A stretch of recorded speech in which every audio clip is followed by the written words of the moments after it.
శ్రీలక్ష్మీ సిద్ధ్యప్రాప్తి విధివిధానాలు చూద్దాం. దీనిని స్థండిలాదులపై చేస్తారు.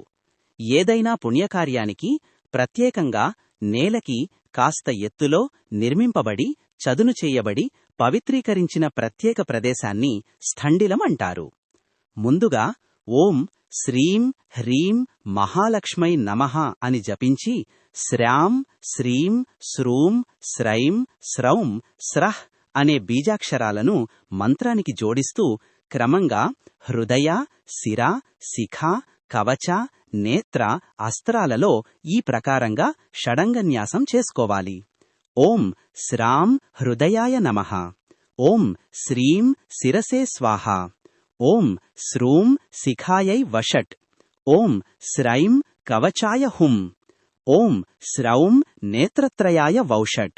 ఓం స్రః యాస్టిరిక్ అస్త్రాయ ఫట్. సాధనారతుడైన భక్తుడు అంగన్యాసం తరువాత శ్రీమహాలక్ష్మిని పూజించాలి.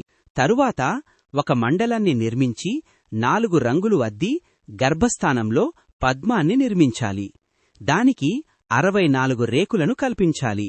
మధ్యలో లక్ష్మిని చిత్రించి ఒకవైపు దుర్గనుంచి మిగతా అందరు దేవతను విష్ణుపూజలో వలెనే స్థాపించాలి. హవనము చెయ్యాలి. తరువాత ఓం ఘం టం దం హం శ్రీ మహాలక్ష్మై నమః అనే మహామంత్రంతో లక్ష్మీదేవిని పూజించాలి. అటు పిమ్మట సాధకుడు ఓం సౌం సరస్వత్యై నమః. ఓం హ్రీం సౌం సరస్వత్యై నమః. ఓం హ్రీం వద వద వాగ్వాదిని స్వాహ. ఓం హ్రీం సరస్వత్యై నమః అను మంత్రాలనుచ్చరించి సరస్వతీదేవికి నమస్కరించాలి.